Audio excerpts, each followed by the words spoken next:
Hello, this is Jonathan Little, and today I wanted to share a very quick video with you about why charts are bad when you're playing poker. I was recently listening to the Tim Ferriss podcast, and he did a TV series where he learned how to do relatively difficult activities in a short period of time by getting rid of the parts of those things that did not matter. And he briefly mentioned in a recent podcast that he learned poker.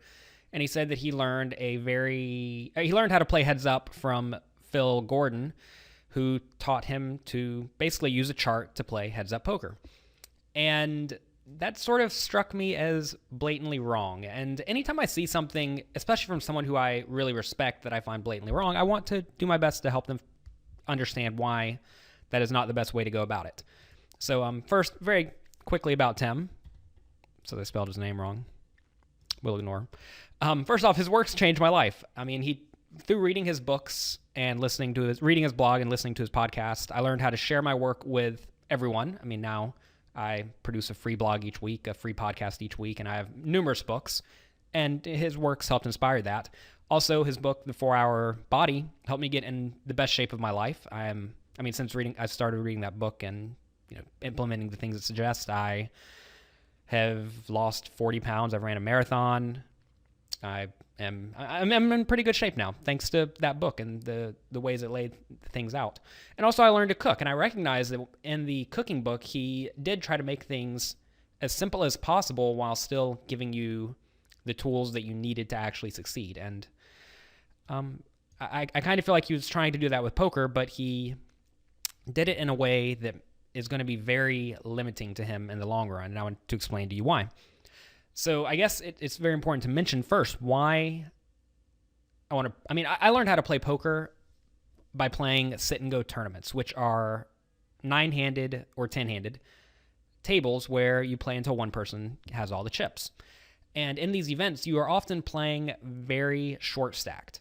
And this was 10 or 11 or 12 years ago at this point, so quite a long time ago. And at this point, there was no resource online where you could just go and get a poker hand chart that will tell you which hands to go all in with various stack sizes. So I made charts before most of the other people had them, and I pretty much followed my charts blindly. And I actually met a few of the players who I used to play with who were very good, and they used to make fun of me because I would be super tight in the early stages of the game when the stacks were kind of deep, because honestly, I had no clue how to play. I was one of the best in the game whenever we got very short stacked, which happened every single time in these sit-and-go tournaments, to the point where very few people could beat me, or no one could beat me, because I did the math. But whenever the stacks were relatively deep, I was really easy to play against. But luckily in those tournaments, for me, you didn't have to know how to play deep stack poker. When I turned 21, I decided to go play deep stacked live tournaments, which is how pretty much all live tournaments happen, and I got absolutely crushed. And I got crushed for about a year before I decided to sit down and actually learn how to play the game. And I went from being a robot who knew how to play a relatively game theory optimal strategy when short stacked to someone who knew how to play game theory optimal when short stacked, but also a very exploitable strategy when short stacked. And also I learned how to play deep stacked poker. So the real question is, do you want to be unexploitable or exploitable? Following a chart that is absolutely correct will make you unexploitable, meaning that you are going to be very difficult to beat. This is assuming the charts are correct, which it's actually very difficult to get a correct chart, but we'll discuss that in a second. However, you're going to be tough to beat, but you're not going to win much at all. And also, you're going to find that these charts only work well whenever you are short stacked. And the problem with using the charts is that it is very difficult to actually be short stacked unless that's the game you're playing. And if you're playing that game, it's not actually a skill intensive game. It's sort of like playing checkers compared to chess. And to actually be anywhere near good at poker, you have to learn to play the chess version of the game. So I'm going to show you a simple chart I got from pushfoldcharts.com. And in this chart, you see this particular one is for when you have 10 big blinds left. And it gives the numbers of players number of players who have not acted yet. Basically, this is your position. It tells you which hands to go all in with, when you have 10 big blinds from when there are no antes, when there are no antes on this side and when there are antes on this side. So say everyone folds to you in the small blind, right? So it's just a heads up scenario, you in the small blind and the big blind. This chart says you should go all in with pocket twos, any queen, jack 2 suited or better, jack 6 offsuit or better, a very wide range of hands. And this is perfectly fine. This is one of the rare times where I think using a chart is actually a good thing, because most players in this scenario play way too tight. Most people are not shoving 8-6 offsuit. And this chart is going to make you a break-even player at worst, which is actually a very, very good thing. However, things change quite a bit, and we're going to look at some examples. Learning to play an exploitable strategy, though, will basically teach you how to play well. You will be easier to beat if you fail to adjust to the adjustments your opponents are making. And this is really where poker gets interesting, because if you're just looking at a chart and going all in, you might as well be playing a simple form of blackjack. And if you know anything about blackjack, if you use a very simple chart, you are not going to be a winner. To be a winner at blackjack, you actually have to learn how to count cards and then use various charts based on what the count is. And I'm not going to say you can even do that with poker. Poker is a much more difficult game than that. But anyways, you have to adjust to your opponents, and if you don't, you're simply not going to win. However, if you do know how your opponents are going to react to your particular bets, you're going to win a ton of money in the long run.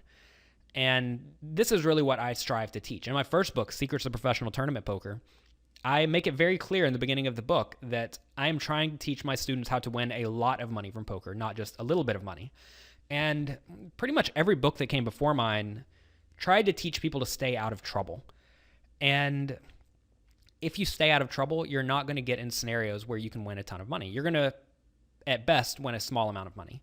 And my goal, and most people's goals when playing poker, is to win a lot of money. And if you're never getting in tricky spots, you're probably not going to win a lot of money.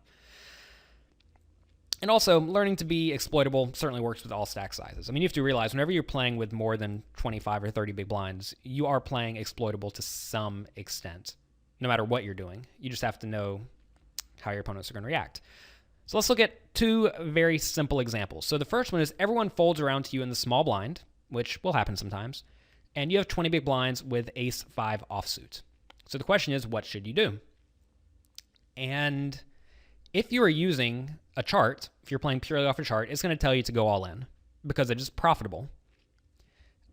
If you turned your hand face up and went all in, your opponent could not make a profitable decision based on his range currently being any two cards because your opponent hasn't looked at his hand yet. However, there are often much better ways to play this hand. The only time you want to be going all in with the ace-5 offsuit in this scenario is whenever your opponent is extraordinarily good, or you have no clue how he's going to react if you raise. And hopefully, if you've been playing poker with a guy for a while, you're starting to get a drift for how he plays. And sometimes he will be world class, but quite often he's not. And I feel like a lot of players vastly overestimate their competition. I mean, I would, when I'm playing online poker, I probably would be going all in for 20 big blinds with the ace-5 offsuit against people who I consider to be very big winners. If I look them up and they have very good results, I'm going to be going all in. But if that's not the case, I'm going to be either limping, putting in 0.5 big blinds more and seeing what develops, or I'm going to be raising to 2.3 big blinds or so. And when I'm making that raise, I either intend to call if my opponent goes all in because I expect him to be shoving way too many hands, or I'm going to fold because I expect him to be raising very few hands. So this is a spot where you could actually play off the chart and it wouldn't be so bad, but you are probably going to be able to find more profitable decisions if you get out of line and adjust. The second scenario, and this is where the charts really start to fall apart, is when everyone folds to the small blind and he goes all in. And now you have 20 big blinds and the big blind with ace-5 offsuit. So what should you do? If you are playing purely off a chart, and at this point the chart has to assume something about your opponents, which is usually not a good idea. You don't want to have you don't want to follow a chart blindly that assumes things about your opponents. It's going to tell you to call with this ace-5 offsuit. However, if you know that your opponent's only going all in with very few hands, like a lot of players will, you should find a very easy fold with this ace-5 offsuit. Also, if you know your opponent's blatantly crazy and shoving any 2 cards, then you have a super easy call. So this is one of these scenarios where your opponent really matters. And these are just 2 heads-up spots, which is what Tim was playing. At least that's what I gathered he was playing from his podcast, where the chart will fail you on both of these spots. It will make you difficult to play against, but at the same time, you could just be making a gigantic error. And you have to be careful with assuming your opponents are playing game theory optimal, because the way good professionals win is not by playing game theory optimal. They win by figuring out the things you are going to do wrong. And I understand that it may seem like if you are calling, quote unquote properly, that your opponent cannot really do anything right. But in this scenario, if your opponent knows you're going to call with a fairly wide range, he can simply shove hands that he wants you. He can shove with premium hands when he wants you to call with inferior hands. And then he can even make other plays with his hands that he doesn't want to get all in with. Like, say he has, 9-6 suited, maybe he min raises instead or limps instead. The thing is that the charts often assume there's only 2 options. The options are either go all in or fold. And that's not the options in poker. You can min raise, you can limp, you can raise at 2.6 big blinds, you can raise at 3 big blinds, and all of these things change the dynamic of the game. So you have to be very careful with picking a chart and blindly following it. Another time where charts really fail for the online guys is whenever you expound these charts for later positions.